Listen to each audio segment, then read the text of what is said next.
So is it loud and clear?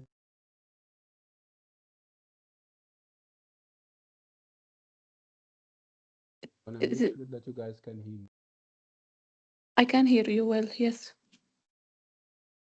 Rania, Aisha, guys hear me? Sorry? Yes, sir. Can you hear me well?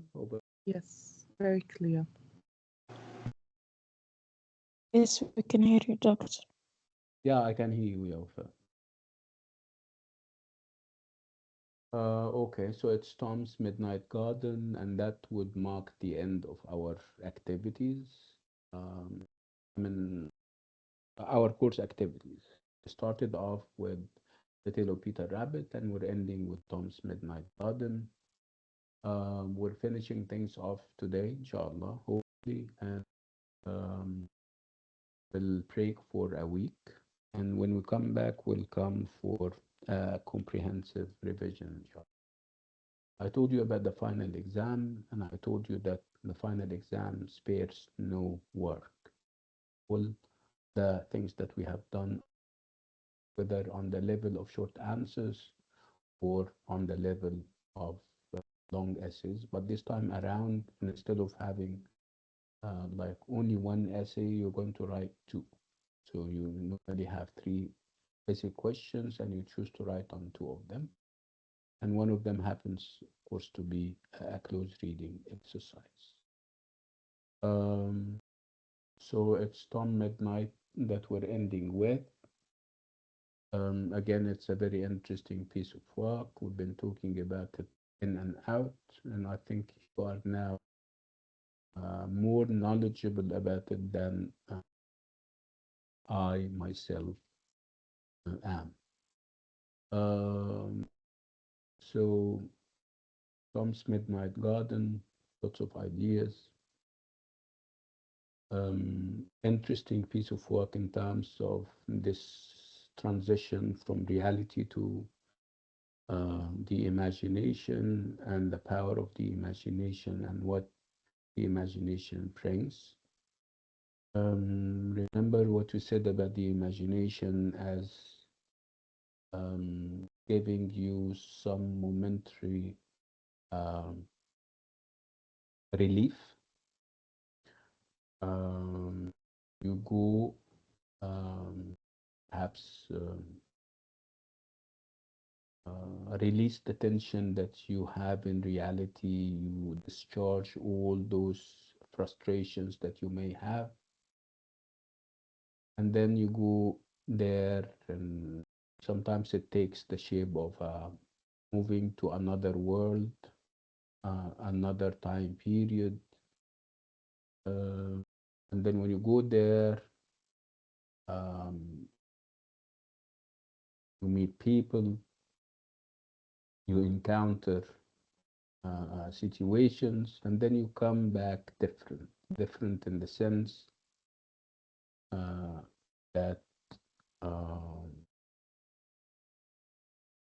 I mean, your outlook on life gets changed. Whatever you did not accept in the real world, now you are poised and you are ready to accept after this metaphorical journey that you have embarked on. And this is happening, of course, with Tom's Midnight Garden, through the garden, through the magical garden.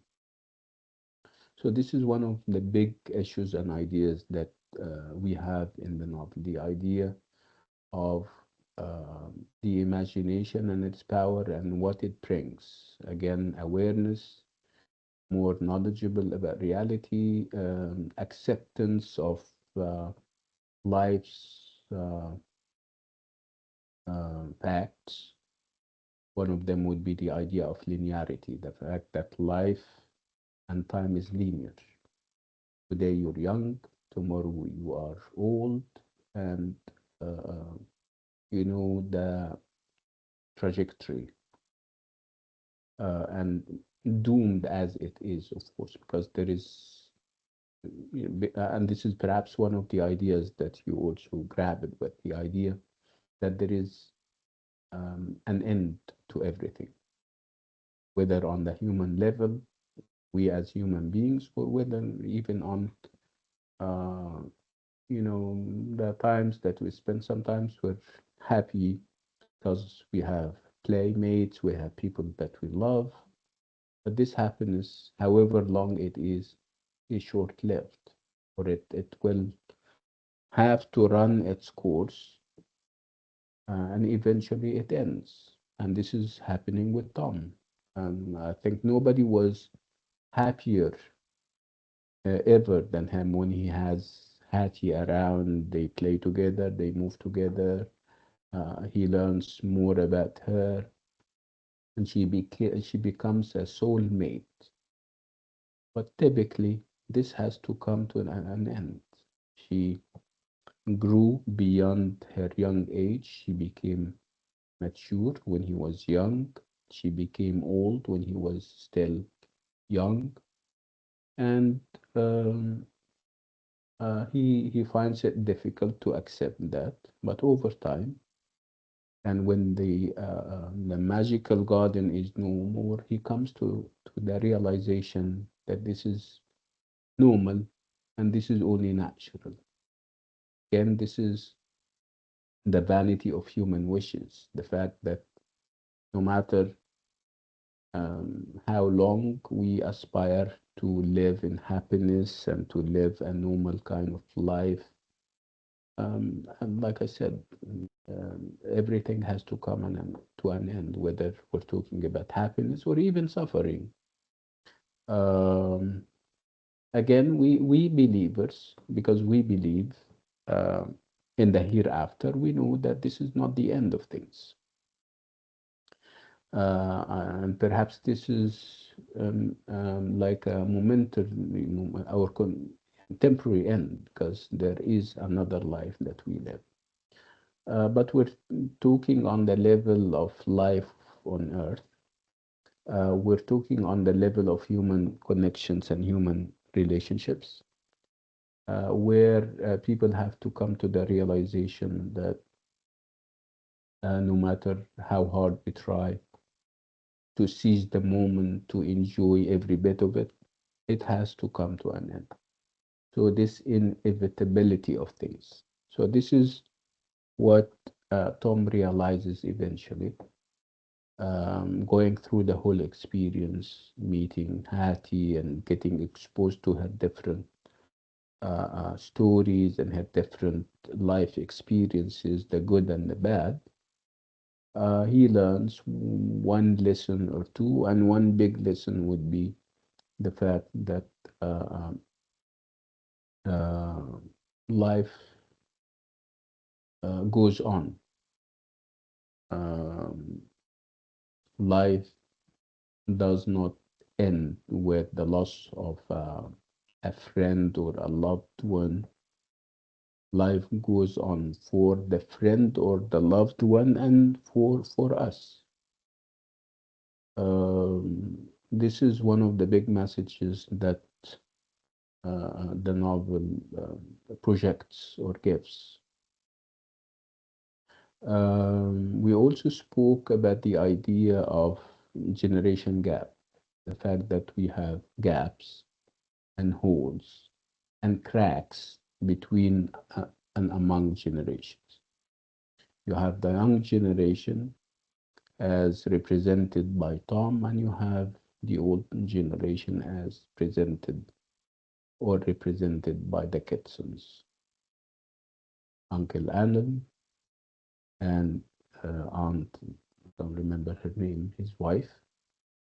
And it was very clear in how they want Tom to behave and how Tom wants to behave. Obviously, they don't meet. They run or go in parallel lines. They never meet because their worldview is obviously different from Tom's worldview.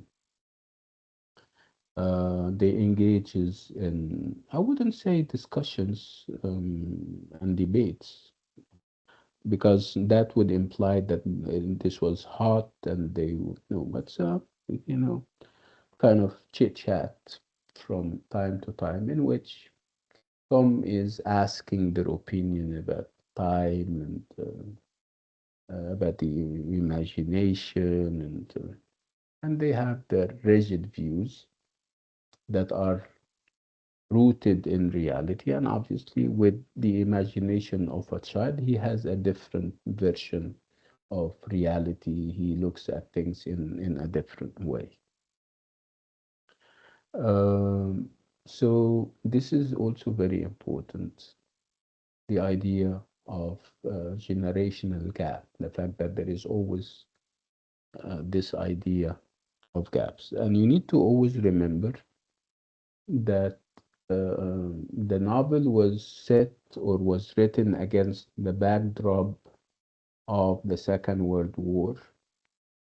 Obviously, um, when the Second World War ended, where there was a great deal of disillusionment, where there was a great deal of alienation that the young generation felt uh, towards what happened and also towards the old generation. Obviously, the old generation is normally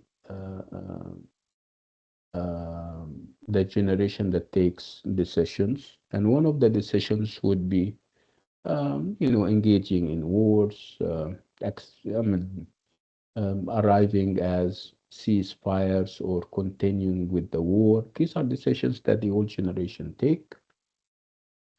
And then, the young generation looks at the results and see what happened. So obviously, the young generation was not very happy. Um, they felt disheartened at the results. Of course, Britain came out victorious, between inverted commas, from the Second World War.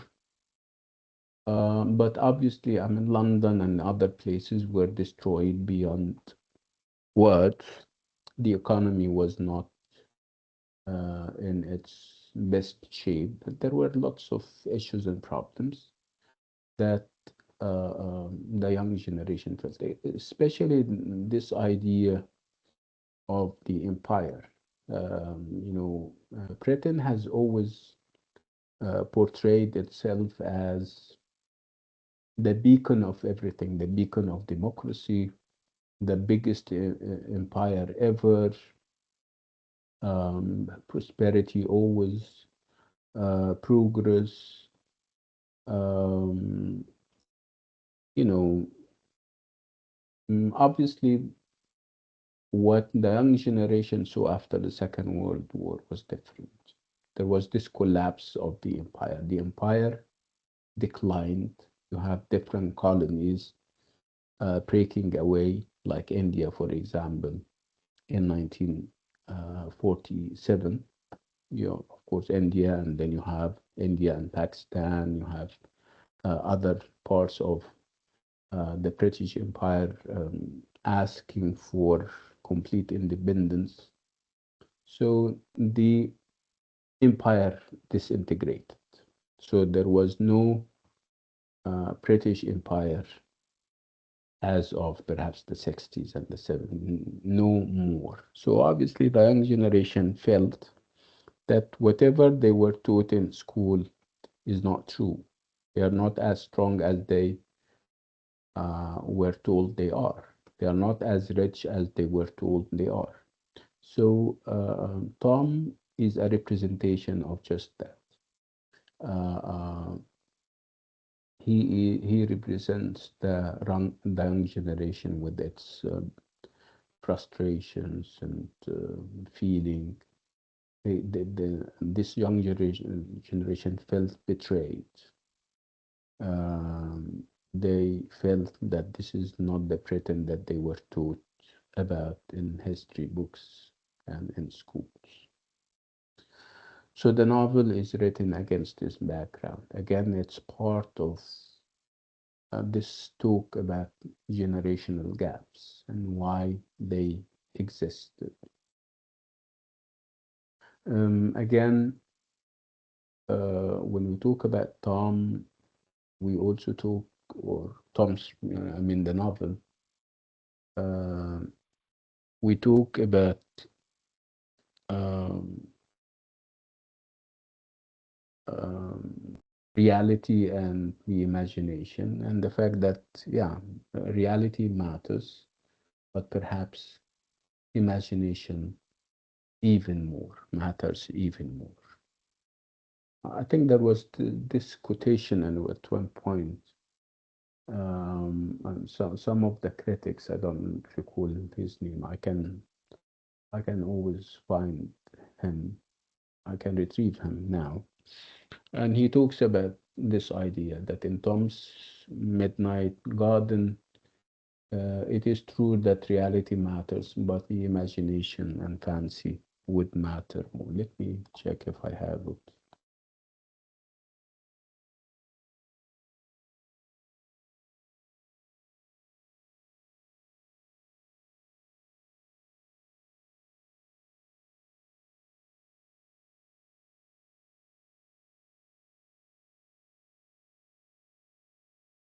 Yeah, the critic is called Jack Zipes or Zeps, and I'm not sure I'm pronouncing the name correctly. He has this statement. He says, and I quote, "Reason matters, but fantasy matters more." So if you have a question like this, Jack Zipes believes that we have always tried to make sense of the world through fantasy, not through reason. Reason matters, but fantasy matters more. How does this apply to the novel? If you have a question like this, what are you going to say? Could you repeat again, Doctor? Yeah, he says reason in life, reason matters, but fantasy matters more. How can we apply this to the novel? I guess we could discuss how the author merged reality with fantasy and how it helps the characters to grow in the real world. It translates into them growing up and developing their characters. Yeah, that's true. Yeah, Doctor, we can talk yeah, about how imagination help people to go through hard things that they face in their life. yeah. That's true. Mm. Yeah. Also, um, as a, um, there is an opinion. Mm. There is an opinion that we cannot understand well the reality if we don't experience the fantasy. If we experience the fantasy, we will understand the reality more, and appreciate and appreciate the past and present experiences as well. And there is a hope for future because of these experiences. Okay. So this is well and good and everything, but this is very generic. Can we have specific examples from the novel? I mean, obviously you're trying to say that with the power of fantasy, fantasy is perhaps another way of saying the imagination. Through the power of fantasy, we can accept realities and the reality of life.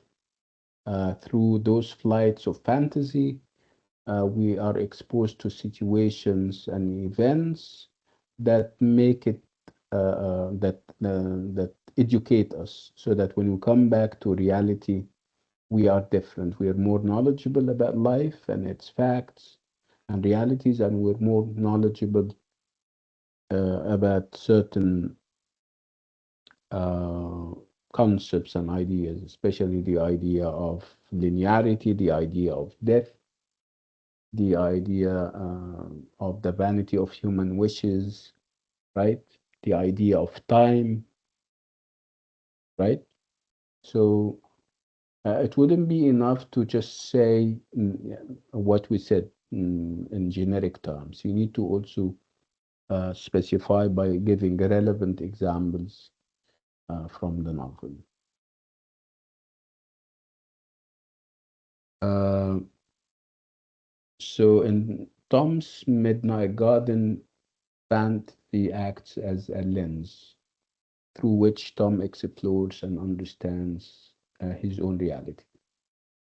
The novel emphasizes that reason is essential, but it is through fantasy and imagination that deeper meanings are revealed and profound connections are formed. And like I said, there are many examples that you have to cite. Those examples demonstrate how Tom's engagement with the fantastical world of the Midnight Garden expands his understanding of himself, of time, and of the human condition. So the novel supports Jack Zipes' assertion that fantasy matters more in our quest to make sense of the world. So it's about making sense of the world. How you make sense of the world? You need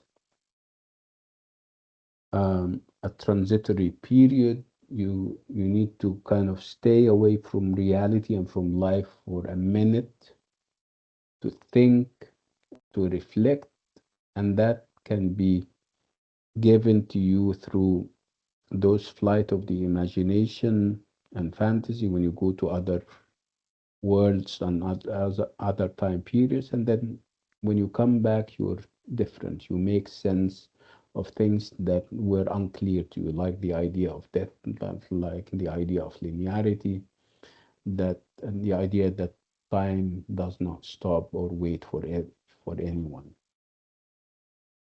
One of the things that also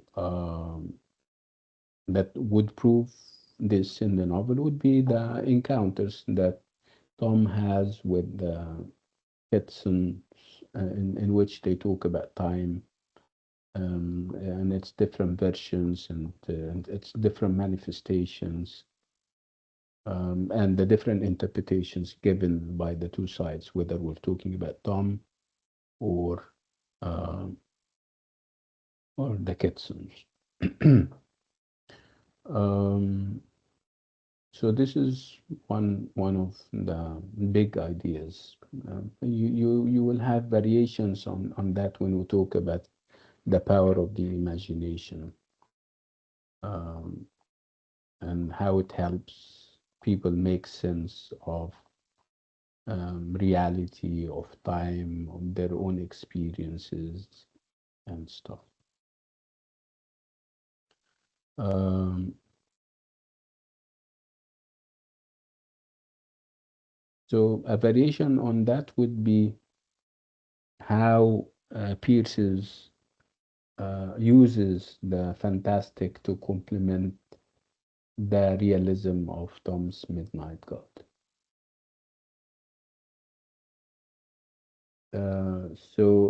I always say that the novel starts in reality, but it doesn't end there. It is set in real settings where we're talking about, whether we're talking about London or when the boy was taken away to the countryside, I think. This is real. These are very identifiable places, and even are also made or created with Pierce's having her own house and the garden in her own house in mind. When before it was sold and it was the garden where the tree was cut, there was a big tree over there. So this is reality, and then we move to the fantastic. We have this departure from consensus reality. Uh, and then you talk about the different manifestations of fantasy in the novel.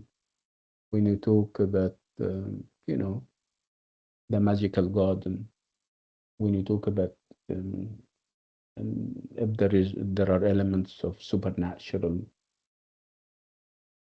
um, again, there is this idea that you as a reader has to suspend your disbelief. You have to suspend your disbelief in the sense that, yeah, it's fantastic, but that's why you have to accept, in order to understand the lessons that the novelist is set to give you, you have to, first of all, accept the fact that there is a garden and it's a magical garden. Because if you don't accept that and you dismiss that as mere fantasy and as mere uh, uh, imagination that is not rooted in reality, you're not likely to kind of take any lessons away. There wouldn't be any takeaways. Uh, so the fantastic can complement the realistic, and they are connected. And again, we're stressing the fact that the real is better understood and appreciated after Tom and Hattie transcend their reality, lamentable as it is, to the fantastic world which they have created by having those night escapades in the garden.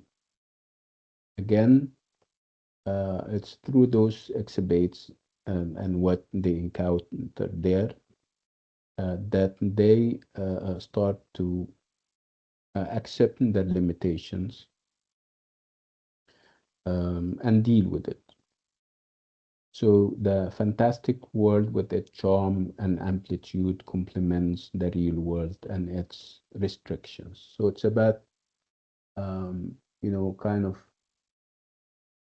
moving around those restrictions, creating a better reality, a reality that is based on understanding, on acceptance, on accepting the fact that life has and offers limitations that people are not normally able to can overcome. So you have to accept those limitations and perhaps work within them. So this is one of the issues that the novel also grapples with. Um, Again, there is always this talk about this evolving friendship that we have between Tom and Hattie and its significance. So if you have something like this, well, what is it that you're going to talk about?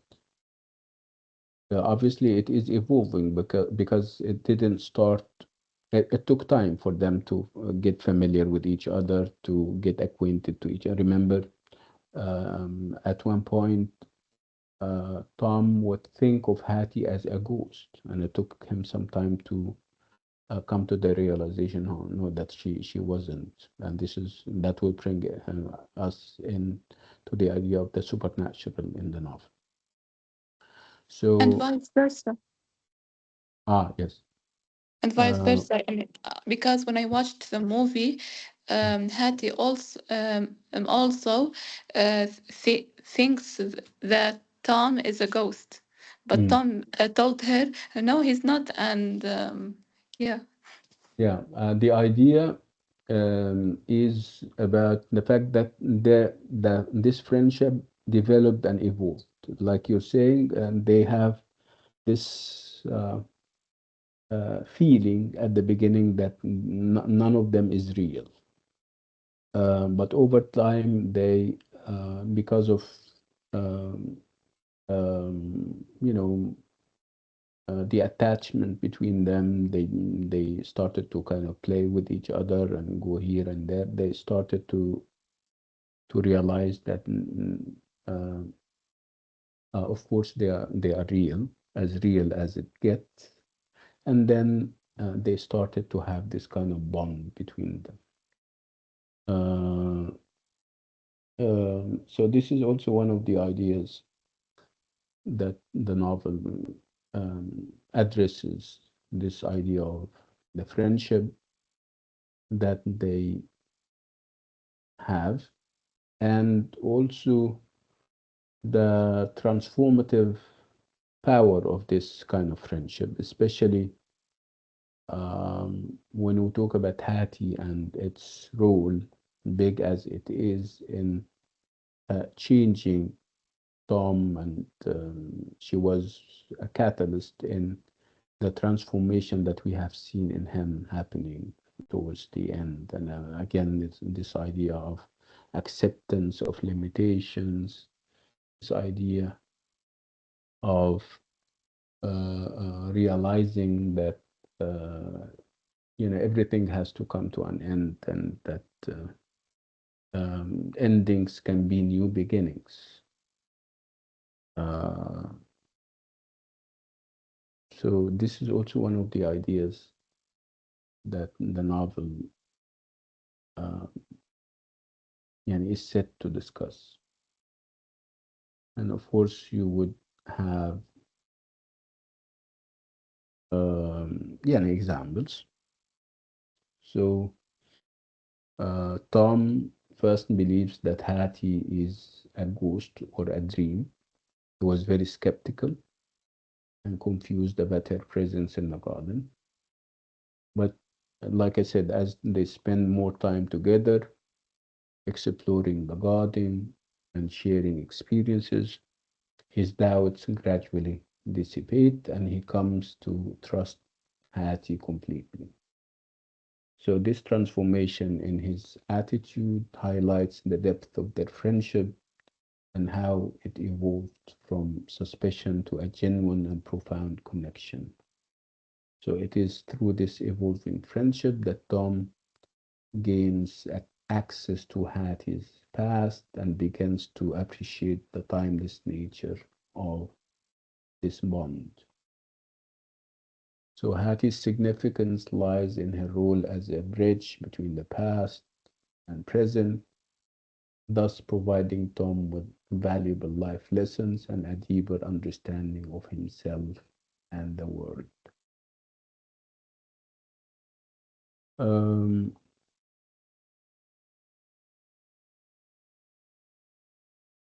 what else about the novel that we may talk about? And of course, you would have this, and this is how we started today or this morning. The fact that children and adults do not seem to get along well in Tom's Midnight Garden.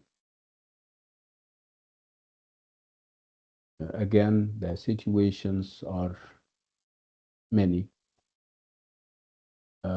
and you don't stop at those situations. You also uh, refer to the fact that because of those differences between the generations, the young and the old, the young would try to find solace and try to find relief in moving beyond the limitations of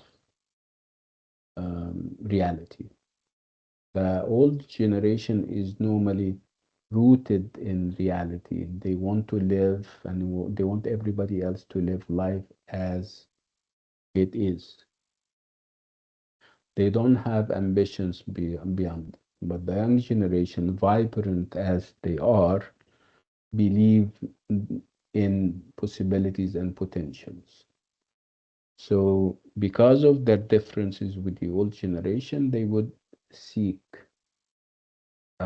to perhaps momentarily escape to a place or an area where they can contemplate things, they can think, and then they come back with new realizations and new levels of awareness. Um, when you talk about examples, real examples from the novel about this generation gap, you need to refer to also the individuals involved, whether we're talking about young or old generation, and what kind of characters they are. For example, if you talk about Alan, Uncle Alan, you know that he is moody. You know that he is uh, he gets irritated very easily. And of course, he thinks very little of what Tom is saying, especially when it comes to time. So here we're talking about the relationship between the Kitsons and their nephew Tom, and of course the Kitsons. It is very clear that the Kitsons are unable to cope with Tom's questions, and obviously those questions would reflect this kind of break or post-war break in generational continuity. Tom belongs to a different generation from the old generation.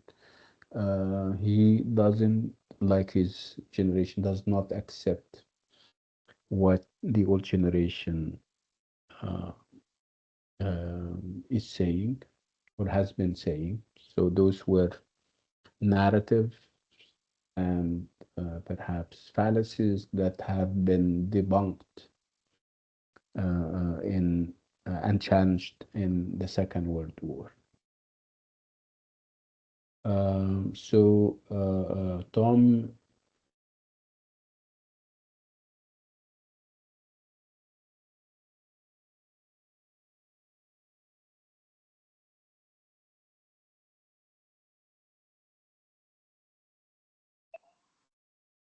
Doctor, we cannot hear you.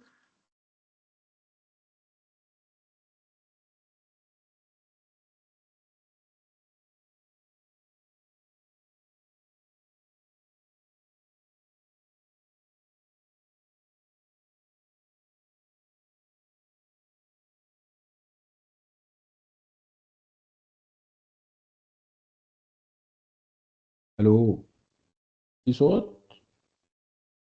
I can hear Hello. you now. No, yeah. طيب طيب, can everyone hear me? Yes. طيب, alhamdulillah. So again, I Yes. was talking about those um, clarifications that were made even more confusing. So young generation would ask questions about concepts and ideas, but all they get is confusion and perplexity, especially when it comes, as we have seen, when it comes to the concepts of time, of the of invisibility and of reality and fantasy. So all what Toms get is rebuke and scolding. Uh, you have seen that reflected in the attitude and behavior of Alan, who puts his book down altogether, and Miss Gwen, who nervously put down her mending. Again, this is a reaction, and you can tell that they are not happy about the questions, or perhaps they are unable to find reasonable, convincing answers. So, as you can see, Uncle Alan and Tom do not seem to understand each other. Tom has a different approach to time, and Alan does not have has also a different approach to time that do not appeal to Tom.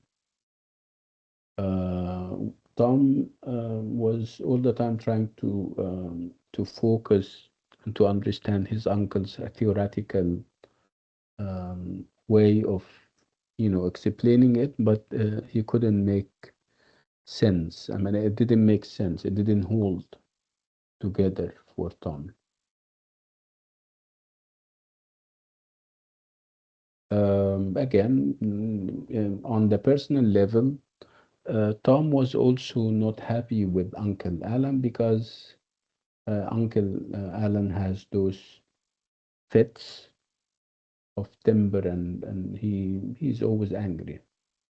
It is true that Uncle Alan means well, but you're talking about a boy and a young generation that are registering and collecting impressions.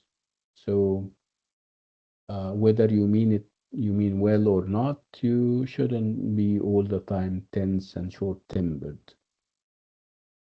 And also, what perhaps irritates Tom more would be the fact that Uncle Alan is not quite inclined to see the world from other points of view. So, as you can see, Tom's interaction with his uncle shows them both on different wavelengths. While for Tom, the fantastic took the coercive force of the real, Uncle Alan adamantly believes in theory and science. And of course, Aunt Gwen has her own fair share of lack of clarification and misunderstanding. She reproaches Tom for upsetting his uncle, and it was left to Tom to try to kind of please both of them. Um, Again, you need that this is only going to happen after he has those encounters with the fantastic. So the fantastic would make him more pleasant towards his uncle and aunt. Um, what else do we have about the novel? What else do you remember? Yeah, then go ahead. Um, although although there is a negative or, or or there is a disconnection between Uncle Alan and Aunt Joan, yeah, between them and Tom. But I have read that that Mrs. Bartholomew, she's represented as يعني يعني I have read that she's an adult, or she's like an adult, and Mm, there is a connection between them, and yeah, and there is a negative connection between her and Tom when Tom later talks to her, and at the end of the novel, or at the end of the movie, because when I watched the movie at the end, she knows, she يعني they that Mrs. Bartholomew talks to Tom about the rest of about the rest of her past experiences that Tom uh, didn't experience, or watch, or see, or see Hattie when she's married, and so and yeah, يعني they understand each other well. Unlike Aunt Joan and Uncle Alan, يعني Tom, he only see he only see the past of Hattie when she's near to the marriage, and the rest of her story, Mrs. Bartholomew talks about it with Tom, and after that they gave each other farewell, and Tom came back to his house, maybe with Uncle Alan and Aunt Joan, but he was happy and well experienced ok- and have and had more appreciation for the for all the experiences he uh, in the past and present, and and um, and has more gratitude for the present moments, present circumstances. Yeah, that's it. Yeah, that's true. Yeah. Yeah, that's like you said, I mean, they were obviously getting along very well when Hattie was young, and they started to have their differences when, you know, when she grew beyond her age, and then we came to the realization that she is Mrs. Bartholomew, and again she starts to embrace the attitude of old people. He went to her to apologize, and she said that you did this and you did that. So her attitude was a typical old generation attitude at the beginning. But it's only when they were young that the treatment was different. I mean, they were bonding, they were happy with each other. The suspicion and doubts that they had for each other at the beginning dissipated and became no more, and she was given the opportunity to know a lot about her past and what happened to her and stuff like that. Yes. What else do we have in the novel that you would like us to talk about? Do we have people from other classes? Obviously, no, right? Okay, so let's talk about the quiz. You did the quiz yesterday or the day before? No, not yes. On Was it The Tuesday day before. or Monday? Tuesday. Tuesday, yeah. Okay, let's talk about the question. We have two questions and we choose to write on one of them, right? So Yes, which Yes, question have you chosen? Let's talk about it. Yeah, the let's start second with I you. one. chose the Oh, second one. Me too. okay. Most of us chose the second one. Remind me of the second one, Ibn. It was a discussion of the imagination and its power and Yeah. transformative power and its way to cause personal growth. Mm-hmm. Yeah. So you Did found this you get a question more, chance to look yeah, at yeah. No, our papers? I'll start today, inshallah. Inshallah, I'll start and perhaps finish today. Um, you did, you wrote enough, and obviously Actually, it's, I wrote. mm, I didn't get enough paper. I wrote on the back of the paper. that's fine, which means that you wrote at least 2 pages, right? Yes, That's good. And that the question merits that you can find yourself writing more, right? Lots of, yes, yeah, because the theme of imagination is basically the whole novel. You can talk about anything in Tom Midnight's Garden and link it with imagination. yeah, that's true. Yes. Okay, Leanne. But yes, doctor. Um, um, if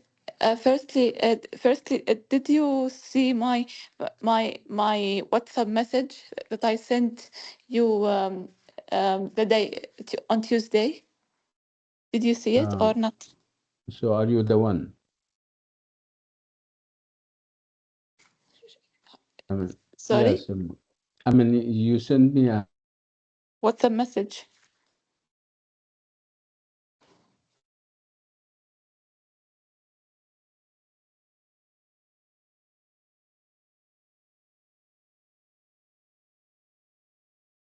I can you cannot hear hear me? you. No, I cannot. Oh, Now I can hear you. okay. I was asking if the message was in Arabic. Yes. Okay. and Uh, yeah and yeah and during and the quiz was not very hard, but but but I really was but nervous. Were you yeah, nervous?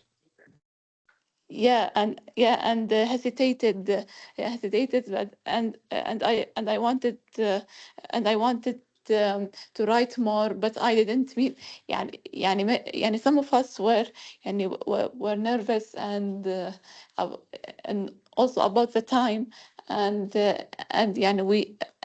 we really don't mean to disappoint you, or and Yeah, no.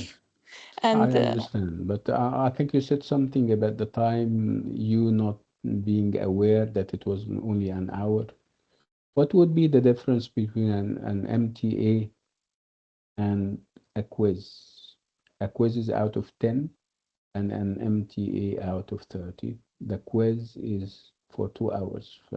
You expected the quiz, which is out of 10, only one question, to be also 2 hours?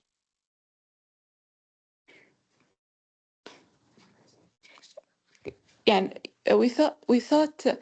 we thought at the end we thought that the quiz was two Why? I hours, mean, but it's you guys are smart, right? And that's why I wanted to establish what I said.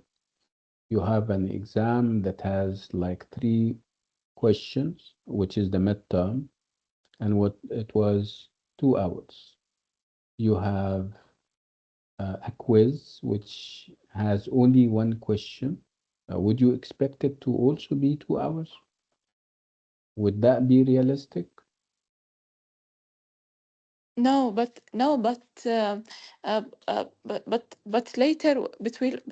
later we realized that these 2 hours is only for the students who have a clash in two subjects, يعني تعارض مادتين. Yes, نفس- yes. Yeah, I and mean, and we and thought we also have we also thought that we have more opportunity to write during two I'll hours ask but you. I mean, check. I don't know whether you did that or not. We normally write on the cover page. We normally write the time duration, and the time duration was explicit and clear. So it's because you guys are nervous. You don't read yeah, the guidelines and the instructions. Don't even know how many words we're expecting you to write. You simply in your nervousness, you overlook those things, and this is perhaps a lesson for the final exam. Okay, final exam is going to be 3 hours, and also for obvious reasons, because you're going to have more questions, right? Going to write 2 essays, 2 long essays together with, of course, the short answers. So you need to know how to manage your time. Time budgeting is very important. It's an important skill that goes beyond this course. You are graduating, and next semester you'll be no more here. You'll be applying for jobs. You'll be Some of you are working already. So this time management and time budgeting skill is very important. You need to work on it from now, for the short term, which is the final exam, and for the long term, which is life and work. It's a lesson that we are poised to learn from. خلاص قدر الله ما شاء فعل. Let me give you the benefit of the doubt, and I'll keep an open mind, and I'm sure you came out with nice stuff, because normally people are harsh on themselves. You sometimes you do well, you do very well, but you feel that you haven't done enough. That this is a natural feeling, and we have all gone through that. Don't worry or panic, and just focus on the final exam, because the final exam is what matters most now, given the fact that it is for, it is worth 50 marks. And 50 marks can make or break, I promise. Anybody else? Anyone wanting to comment on what they did in the quiz? Which But question could they I chose? No. but could I say the last point, the last thing I want to say? Could I? Yeah, yeah, yeah. You could. Okay. I يعني only at least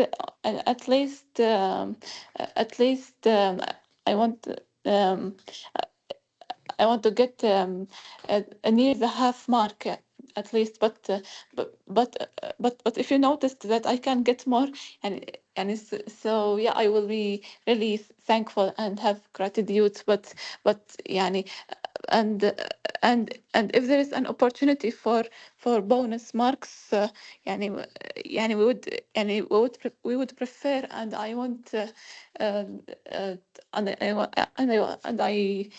and I mostly need to pass the course this term, not to, yeah, this term I want to pass it. Why do you have this feeling that you're not going to pass the course? And you're doing a good job, you participate, you, mashallah, your English is very good. So you should have more confidence in yourself and in your abilities. You're an excellent student. Dismiss this thought and this fear that you're not going to pass the course. You will pass the course, inshallah. You don't have to worry about it. Just focus on the final exam so that you can score a high mark, because you deserve it. You deserve to be an A and a B student. So, خلاص, you forget about what happened and focus on the final exam. But the يعني bonus mark we don't have, للأسف. It's not part of the policy to give something or an assignment outside the prescribed, uh, system of grading. We have quiz 1, which is out of 5, quiz 2 out of 10, and then you have the 5 marks of attendance and participation, and then the midterm out of 30, and then you go to the final exam. So I think you did well in the midterm. You got your mark was fine. You still have the final exam. You participate very well, mashallah. So I think you have secured the 5 marks of attendance and participation. You don't have any. I don't have any doubt in my mind that when I start to kind of give the participation marks, I don't have any doubt in my mind that you will get the 5 marks, 5 out of 5. That would apply to you. That would apply to Wafa, to Aisha, to Rania, you, and also Zuhur. You guys are doing an excellent job. You attend on a regular basis, whether here in the master class or in the regular class. You participate, you come up with very smart questions. Just focus on the final exam, because it is what it matters uh, most now, inshallah. Okay.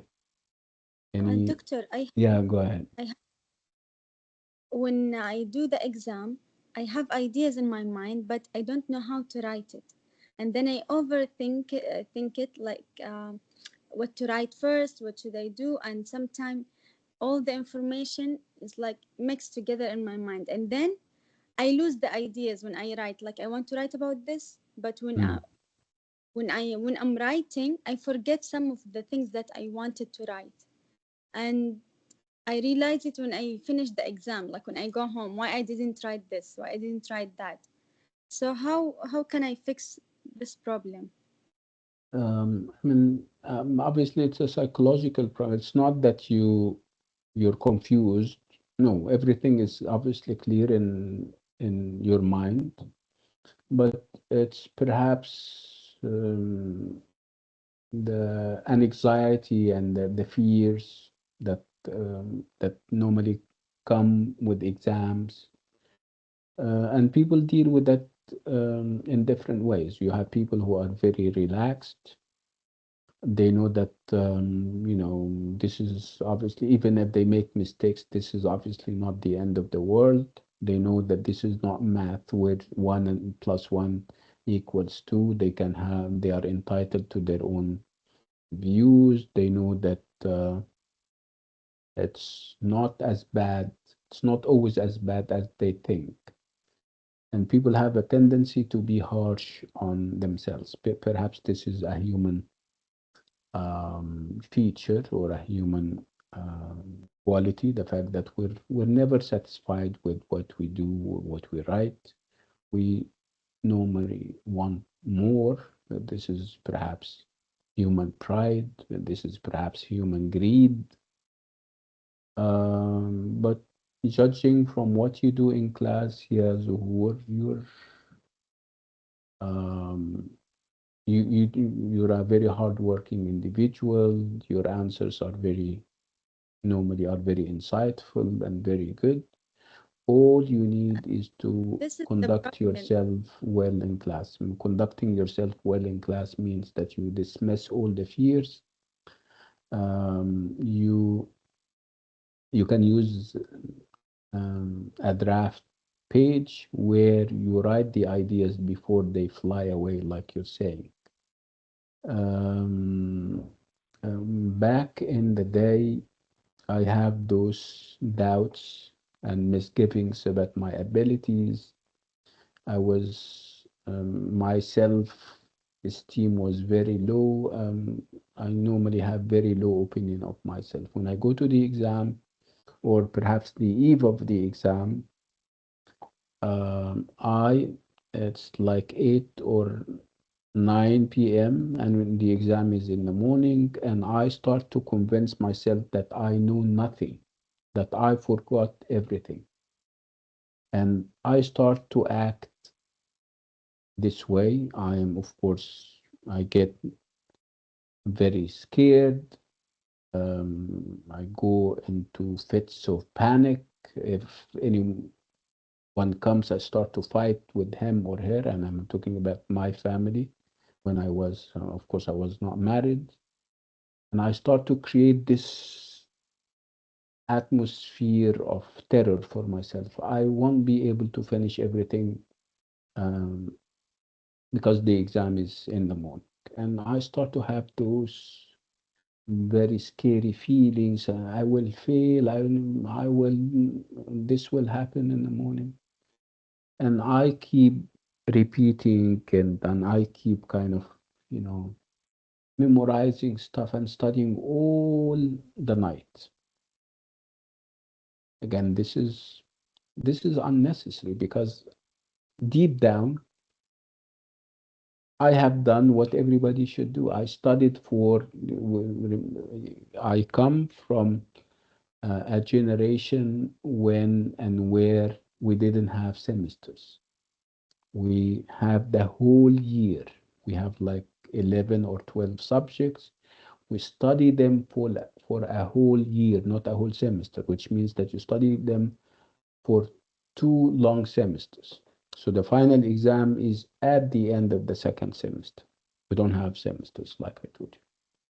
So imagine that all this stuff is supposed to be finished, and I should process all of that uh, in one single night because I convinced myself that I remembered nothing.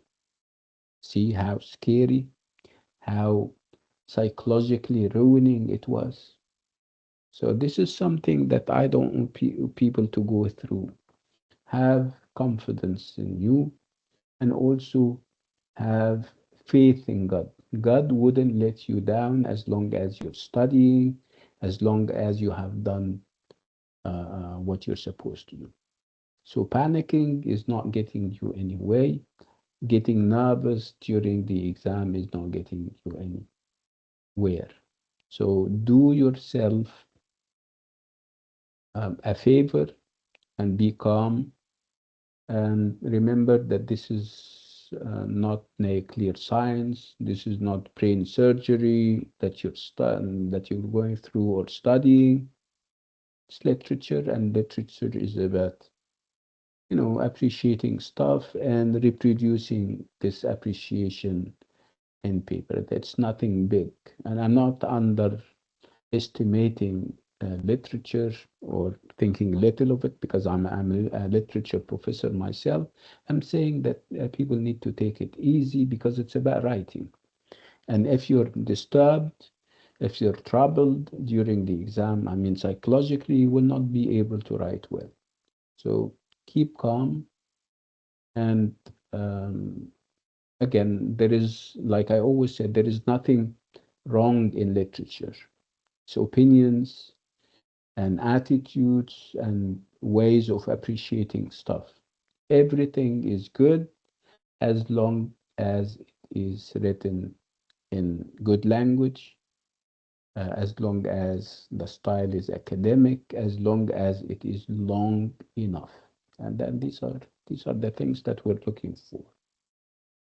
You're doing a good job already, Zuhur. Keep doing what you're doing and stay away from panic, stay away from nervousness.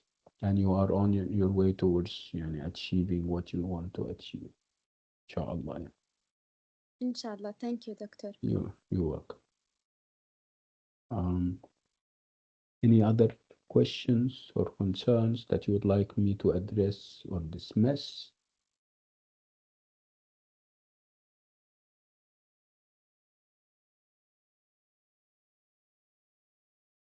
Thank you, I Doctor. think Yeah, think. Yeah, think. I think Well, that Tom's Midnight Garden is more interesting than the Tale of Peter Rabbit and Voices in the Park and The Other Side of Truth. mm, And that's what do you think? yeah. Let me ask you, and let me listen to what you have to say about this assessment, and then I'll give you my what I think. Yeah. Why? Why do you think? Why are you singling out Tom's Midnight Garden as the best? Because more يعني what how can I say more events and experiences and and there is not a war and there is not discrimination based on gender يعني يعني it is يعني it is better for Tom to go into the world of Hattie instead Hattie to go into the world of Tom because it will be a traditional uh, because it will be a traditional novel and yeah, and I prefer the postmodern stories instead of I prefer them to traditional ones where there's يعني where they where يعني not يعني not يعني where the opinions um, about how can I say it يعني yeah Different, you have different viewpoints, different angles of vision. yeah, I do not prefer a positive only positive opinions on male society, but Mm, or during the Victorian era. I prefer the novels that are postmodern and more broaden perspectives يعني. mm, And the garden is more beautiful, maybe it is more beautiful than the park in the voices in the park يعني. mm. Maybe. Yeah, that's a good idea. These are very nice thoughts. Do you guys share the sentiment of if anyone agrees that Tom stands out as the most outstanding, the best? What do you think? Wafaa, go ahead. Yes, I think it is. I Yeah, agree with her totally. For And another reason is because most of the cartoons and the TV shows that and the comic books that I read when I was a kid, they had very similar themes. There's a lot of stories I have encountered before that has the theme of secret garden, the theme of time interlapping and imagination. So I found it very nostalgic. Yeah, that's interesting. Um, you know something, you agree with Layan, but perhaps Layan was talking about another aspect that you're feeling nostalgic, and you're talking about things that would, you know, kind of take you back to your childhood when you were reading those kinds of novels. And Layan is or likes the novel because it deviates from that, because it presents a female as the hero or the she or a heroine, the heroine, and so Actually, I think I kind of you agree with her. She's like it, because she yeah, you says like it's it, a and yes, you have your own different ways of liking, of why you like the novel, which is I like. Yeah, go ahead, yeah, Wafa, actually I I'm sorry. think I agree with her because she says the work is good because it's postmodern, and Mm. most of the work I was exposed to when I was a kid are postmodern works.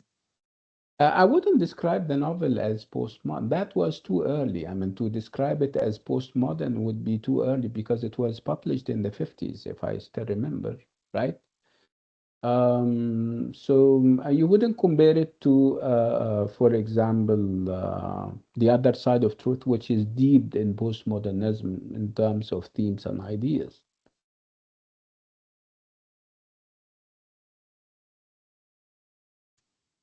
So how could we classify it?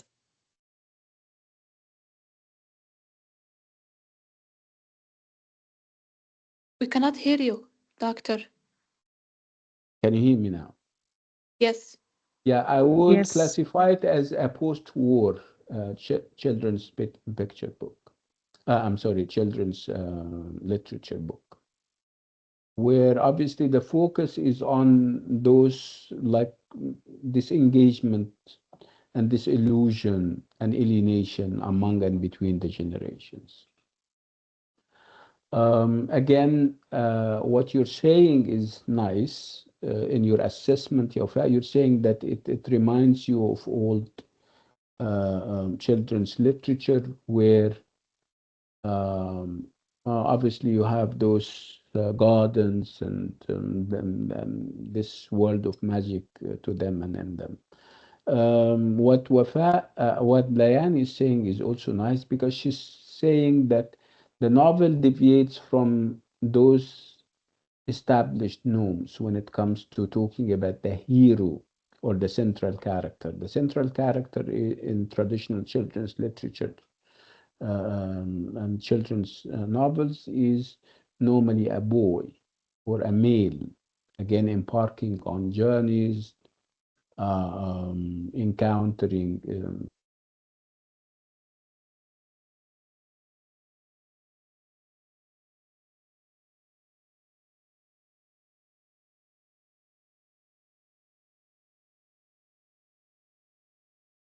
character, if you ask me, is not really Tom, or perhaps Tom is there is this competition.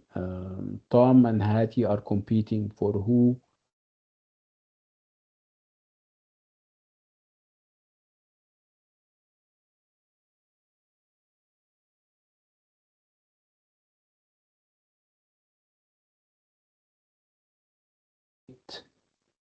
in furthering the action of the novel. Remember what we said, that without Hattie, you don't have a story, you don't have material to read. I mean, her memories and her past. But you can change Tom. Tom can be somebody else. You can even do away with the character of Tom and bring in perhaps another female. So it's also about who is more important to the development of the action, which in my assessment is Hattie rather than Tom. You may differ, you may disagree, which is fine.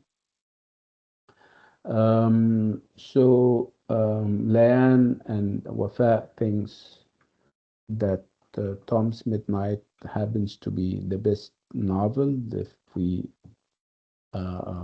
talk about the course and its different works. How about the other people? Zuhur, are you here? Yeah, even me, I think it's better. Yeah. Do you have different reasons, or I mean, reasons Uh, that are for different from me, what they? Yeah. just like I like the imagination and the discovery of the garden and stuff like that, because even Mm, in real life, I always imagine things and go mm, like for a long time, like doing things in my head. And sometime like, you know, when you see a movie and then you try to create something like it or similar. I always do this, so I enjoy it, and I enjoy the story, and there is no bad things or yeah. bad themes like war or sadness or something like bad. Just Nice. happy. Very, Yeah. yeah. Very interesting thoughts. This is also what Liane said, that you don't have, themes, those big issues. I mean, immigration, being alienated and taken away from your, I mean, this sense of exile that we have in the other side of truth, or this kind of encounter between the human and the non-human, nature and nurture in the Tale of Peter Rabbits, or those generate not class conflicts in Voices in the Park. We don't have those big issues. We have lessons to learn in Tom's Midnight. We have nuggets of wisdom. We have levels of awareness that is being raised about acceptance, coming to terms with life's realities, um, appreciating whatever you have, um, respecting the fact that you're limited and that there are limitations in life, not fighting or challenging whatever is obviously unfightable. And sometimes you're hitting your head against a rock and you know that it is a rock. So we don't have that. The realization at the end would be that we need to accept life. We need to know how to handle feelings of loss, feeling of alienation, um, this belief that there is an end to everything, and also the vanity of human wishes. Of course, we all wish to live in eternal bliss, to have happiness all the time, but sometimes you need to go through whatever is perhaps harsh or whatever is difficult so that you can appreciate whatever is nice and whatever is uh, I mean tastes good. Um, yeah, I happen to share the sentiment. Tom's Midnight is a very powerful novel. The style of the writer is amazing and is like no other. Again, because it's about bonding and human connections, and we live in a world where bonding and human connections are obviously suffering a lot. So this is something, and yeah, it resonates with me, and it resonated with you, and I think it resonates with whoever reads the novel and takes its ideas and themes very seriously.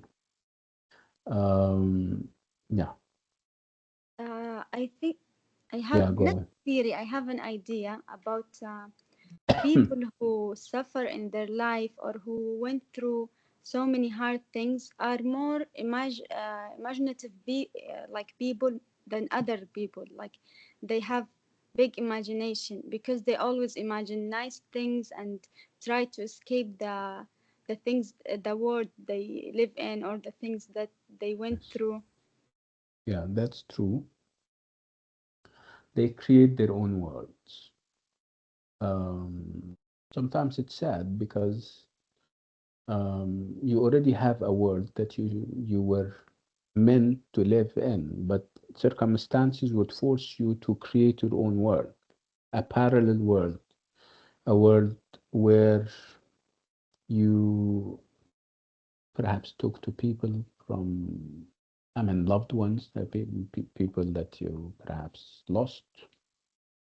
You imagine situations that would bring you happiness that you don't find in reality. So it can be escapism, but perhaps if what happens will bring in new awareness and levels of acceptance, there is nothing wrong with that. But you don't stay in your own world and forget entirely about the real world, because whether you like it or not, you will come back to the real world. And if you don't learn those lessons that you're creating your own world and you're here in order to have this relief, momentary relief, when you go back to the real world, you find it very difficult to deal with people. This is a problem. This is a big problem. So it's about maintaining this kind of balance between the real world and the world that you create for yourself. And again, this readiness and preparedness to go back to the real world, because this is where you start and this is where you end. So this is perhaps one of the messages that the novel is offering us. The idea that is true that we need to fly with the imagination and fly away from the here and the now, and set your imagination free, but you shouldn't stay there forever. You should go back. And between those two worlds, the world of the imagination and the world of reality, you have this kind of journey. And um, over the space that you spend, especially in the imaginative world and in the world of fantasy, you need to learn things. You need to be able to learn lessons that will benefit you when you go back to reality. One big thing would be that you cannot live in this world of the imagination forever. That big lesson also teaches you that uh, um, this idea of inevitability, the fact that time expires, that there is also limits for everything. And your starting point and your point of departure is reality, and you will come back to reality. طيب ممتاز. Any other thoughts and ideas?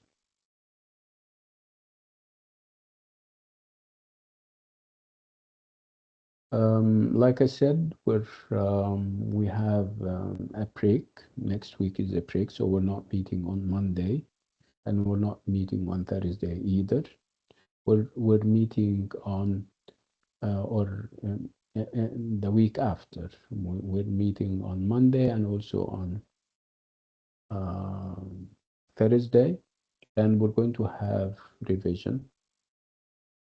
And I'm hopeful that we'll have enough time so that we can go over everything, because I remember we did revision on the MTA, and I think you did well in the MTA because you took the revision very seriously. And those who attended, and I assume lots of people attended. I have nothing beyond that. If you have the final words, if you want to say something more, go ahead. Leanne. يعني according to the يعني يعني do we have only two classes left يعني the regular No, and the master or no. or It depends on the final exam schedule, and I think you need to go and check it on the website and see whether it is out. It depends on how many weeks we have left.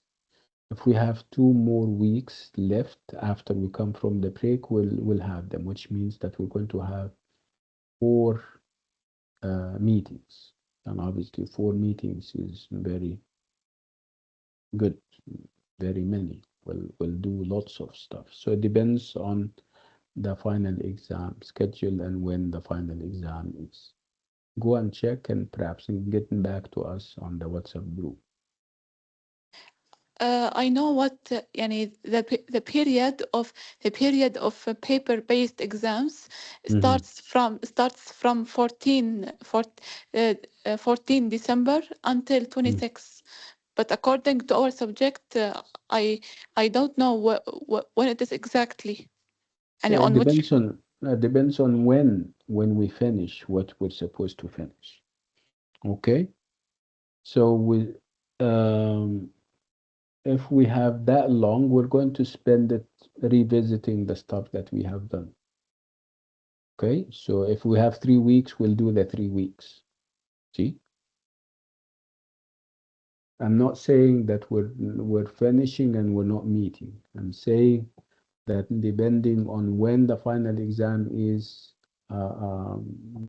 we will decide on how many meetings we will have. So and we have after we come back from this week break, I think we have at least 2 more weeks.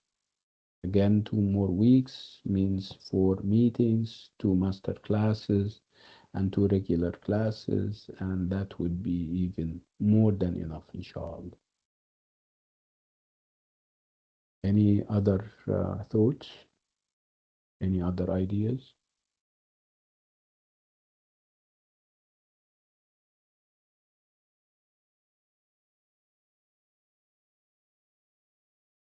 Okay.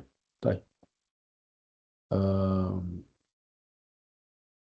we'll stop here on this note, and I'll see you inshallah the week after the next.